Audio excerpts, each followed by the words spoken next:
বাইরে বৃষ্টি হচ্ছে আর মনটা কেমন পকোড়া পকোড়া করছে, সেই জন্য নিয়ে চলে আসলাম কিছু পালং শাক। পালং শাক নিয়ে এসেছি, মানে বুঝতেই পারছো পালং শাকের পকোড়া বানাবো বন্ধুরা। এই বৃষ্টির মধ্যে একদম জমে যাবে।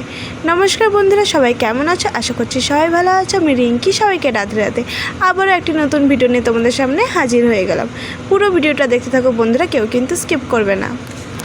প্রথমে পালং শাকটাকে ভালো করে ধুয়ে কুচিয়ে নিয়েছি, একদম ছোট ছোট করে, দেখতেই পাচ্ছ। আর নিয়ে নিয়েছি এখানটায় বেসন, 1 বাটি পরিমাণে বেসন নিয়ে নিয়েছি। আর নিয়ে নিয়েছি কাঁচা পাকা লঙ্কা, দুটো মিক্স করে কুচিয়ে নিয়েছি। পাকা লঙ্কাটা দেখতে বেশ ভালোই লাগছিল। আর একটা বাটি নিয়ে নিয়েছি। এবার এই বাটির মধ্যে দিয়ে দিচ্ছি বেসনটা দেখো 1 বাটি পরিমাণে দিয়েছিলাম। আর দেখো কেটে রাখা পালং শাকগুলোও দিয়ে দিলাম। আর দিয়ে দিচ্ছি ওই কুচিয়ে রাখা কাঁচা লঙ্কাগুলো দিয়ে দিলাম, সামান্য পরিমাণে হলুদ, আর দিয়ে দিচ্ছি স্বাদ মতো লবণ, আর দিয়ে দিয়েছিলাম একটু চাট মশলা। ব্যাস, এবারে ভালো করে মেখে নিতে হবে। আগে শুকনো হাতে এমনিই মেখে নিয়েছি খুব সুন্দর করে, তারপর কিন্তু অল্প অল্প করে জল অ্যাড করে ভালো করে মেখে নিতে হবে।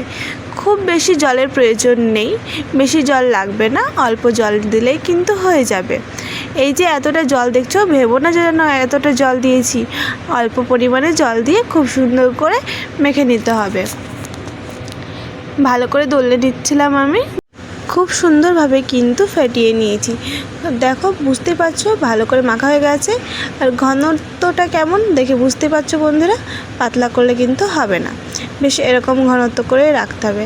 চলো এবার কড়াটা বসিয়ে দিই। কড়া বসিয়ে দিয়েছি, রিফাইন তেলও দিয়ে দিয়েছি। রিফাইন তেলটা খুব ভালো করে গরম করে নেব।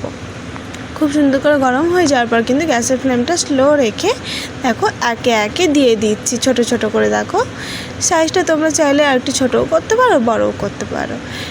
এইভাবে একে একে দিয়ে দেবো। একবারে সবগুলো দেবো না আমি, একটু সেই জন্য গ্যাপ রেখে রেখে দিচ্ছি।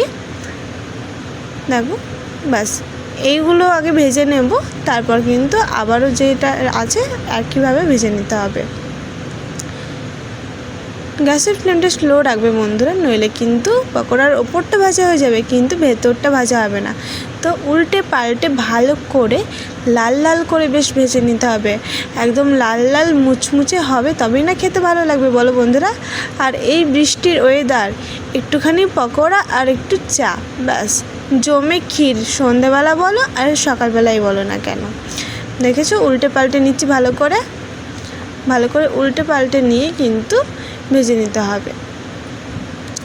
বেশ লাল লাল করেই ভেজেছিলাম আমি, খেতে কিন্তু দুর্দান্ত হয়েছিল।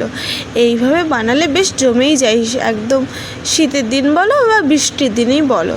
এগুলো ভাজা হয়ে গেছে, এবার ভালো করে তেলটা ঝরিয়ে নিচ্ছি। ভালো করে তেল ঝরিয়ে তুলে নিয়েছি। ঠিক একই রকমভাবে কিন্তু আবারও দিয়ে দিয়েছি। ভালো করে উল্টে পাল্টে নাড়াচাড়া দিয়ে ভেজে নিতে হবে।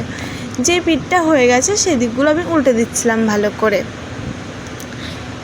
দেখো কতটা সুন্দর কালারটা চলে এসেছে, এরকম কালারটা চলে এসেছে। তো এবার তুলে নেব। খুব সুন্দরভাবে তেলটা আবারও ঝরিয়ে নিতে হবে। চলো বন্ধুরা তেলটা ঝরিয়ে নিই। দেখো খুব সুন্দরভাবে তেলটা ঝরিয়ে নিচ্ছি, এবার তুলে নেব। তো তুলে নিচ্ছি। দেখতে যেমন সুন্দর হয়েছে, খেতেও কিন্তু অসাধারণ হয়েছিল বন্ধুরা। একবার বানিয়ে দেখো তোমরা, ট্রাই করে সবাই পছন্দ করবে, সবাই বারে বারে বলবে এটাই যেন বানিও তুমি এইভাবেই। তো ভাবছো কি বন্ধুরা, চটপট বানিয়ে ফেলো এই বৃষ্টির ওয়েদারে। আর এর উপর দিয়ে একটু বিট নুন ছড়িয়ে দাও, ব্যাস একদম জমে যাবে তাহলে কিন্তু। আজকের এই রেসিপিটা বন্ধুদের তোমাদের কেমন লেগেছে অবশ্যই আমাকে কমেন্টের মাধ্যমে জানাবে। ভালো লাগলে একটা লাইক কমেন্ট শেয়ার করতে ভুলবে না কিন্তু বন্ধুরা। এতক্ষণ ধরে আমার ভিডিওটা দেখার জন্য সবাইকে অসংখ্য ধন্যবাদ। সবাই ভালো থেকো, সুস্থ থেকো, আবারও দেখাবে অন্য কোনো ভিডিওতে। ওকে বাই, টাটা বন্ধুরা। আর হ্যাঁ, ভালোবেসে সাবস্ক্রাইব করে আমাকে পাশে রেখো কিন্তু তোমরা।